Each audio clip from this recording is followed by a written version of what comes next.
আর মনে রাখবেন প্রিয় ভাইয়েরা, দুনিয়ার জীবনে আমরা যাদেরকে নিয়ে বসবাস করি আর কি, প্রকৃত অর্থে তারা আমাদের আপন নন। আমাদের প্রকৃত আপন সত্তা হচ্ছেন আল্লাহ রাব্বুল আলামিন। আল্লাহর চেয়ে আপন আপনার কেউ নেই পৃথিবীতে। তো সেই আল্লাহকে আপন করে নেন, আপনি বুদ্ধিমান। আল্লাহকে বাদ দিয়ে অন্য সব কিছুকে আপন করে নেবেন, আপনার মৌতের পরে আপনাকে এরা ভুলে যাবে। আপনার মৃত্যুর পরে এরা আপনাকে খুব বেশি দিন মনে রাখবে বলে মনে হয় না, রাখলেও বছরে বছরে একদিন। কিন্তু আল্লাহ রাব্বুল আলামিন একটা মুহূর্ত আপনাকে ভুলে থাকবেন না। একটা হাদিস মনে পড়লো যে আল্লাহ পাকের কাছে 100টা রহমত আছে, মানে 100 ভাগ রহমত আছে, দয়া আছে, ভালোবাসা আছে।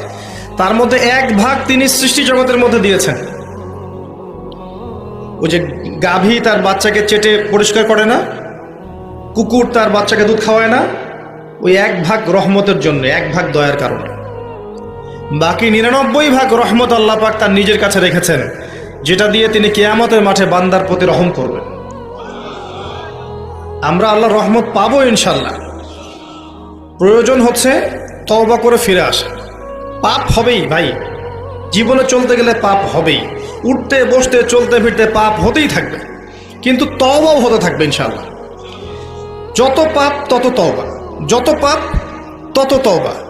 আপনি ঠান্ডা মাথায় এভাবে একটা কাগজ নিয়ে বসেন বাসায়, কাগজ নিয়ে বসে আপনি হিসেব করেন যে, মনে করেন, অঙ্ক করেন, মনে করেন আপনার হায়াত 60 বছর, কথার কথা চলে গেছে 30 বছর, বাকি আছে কত বছর? 30 বছর। শেষের 5 বছর মাইনাস করেন। এই 5 বছর আপনি চাইলেও মনের মতো আমল করতে পারবেন না, ঠিক আছে? শরীরে শক্তি থাকবে না, আপনার রোগ ব্যাধি থাকবে, ডায়াবেটিস, ক্যান্সার, হার্ট স্ট্রোক ইত্যাদি। নাউজুবিল্লাহ, আল্লাহ পাক হেফাজত করুন। থাকতে পারে, সম্ভাবনা কি বেশি না? 25 আছে আপনার কাছে, 25কে আপনি মাস দিয়ে গুণ করেন, দিন দিয়ে গুণ করেন, দিনের হিসাব পাবেন, পাবেন না? এখানে দাঁড়িয়ে হিসাব করেন, আগের জীবনে কোন বছর থেকে আপনার নামাজ ফরজ হয়েছিল, কত বছরের নামাজ আপনি পড়েন নাই, কত বছরের রোজা আপনি রাখেননি, কত জাকাত ফরজ ছিল দেন নাই, ঠিক আছে?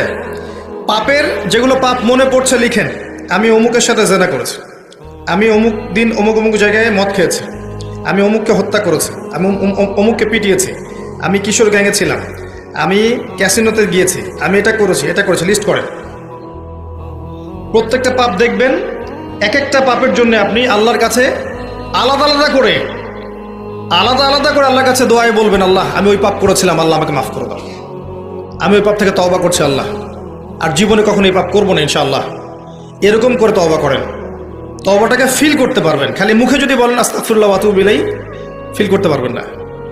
আপনি লিখেন, বুঝবেন যে আপনি কি কি কি করেছেন জীবনে। করা যাবে না এটা, যেগুলো মনে পড়ছে করা যাবে কিন্তু।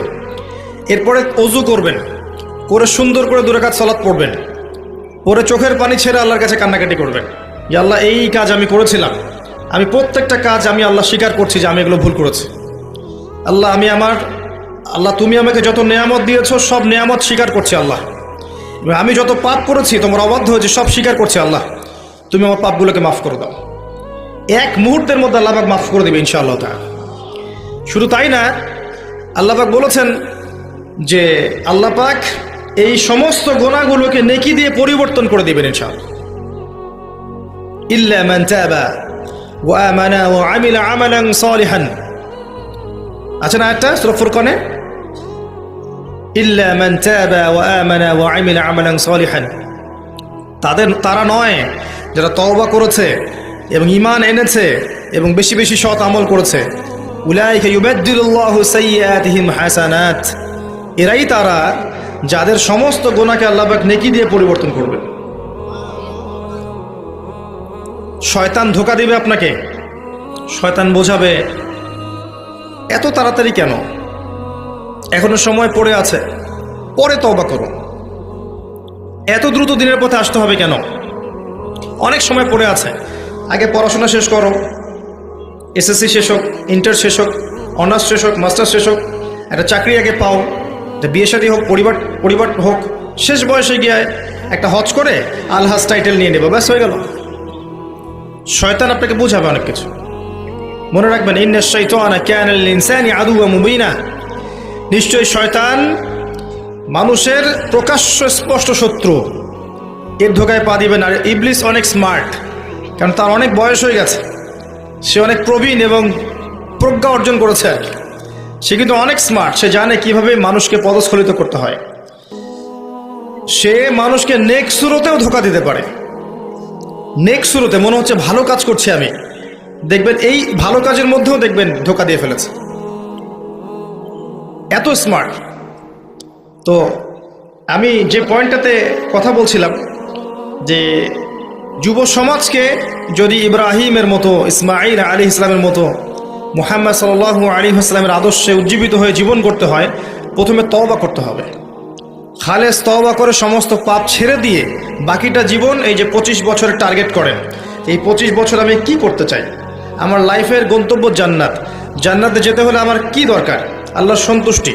আমি একটা জীবন পেয়েছি, এই 25 বছরের পর আমি আর থাকবো না পৃথিবীতে। এই সময়টুকুতে আমি কি করতে পারি নিজের জন্যে, নিজের পরিবারের জন্যে, আমার পরবর্তী প্রজন্মের জন্যে, ঠিক আছে, আমার উম্মার জন্যে, দেশের জন্যে বা রাষ্ট্রের জন্যে আমি কি করতে পারি, প্ল্যান করতে হবে। আমি কি পড়বো, এখন কোন কোন বই পড়বো, কোন কোন সাবজেক্ট পড়বো। পড়াশোনা করতে হলে আমাকে কার কার কাছে যেতে হবে, লিখে ফেলেন।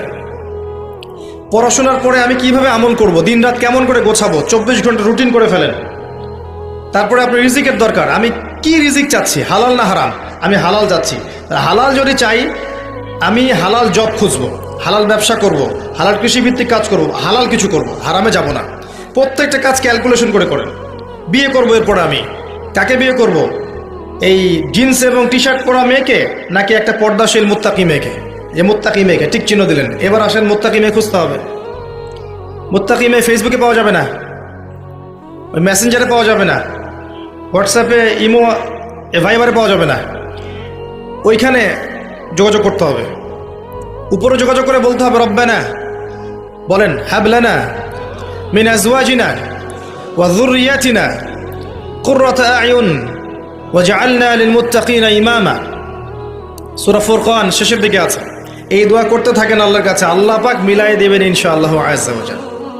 ভুলেও এই জিন্স এবং গেঞ্জি সংস্কৃতির মেয়েকে ঘরে তুলেন না, এই আপনার পরিবারটা জাহান্নামের টুকরা হয়ে যাবে।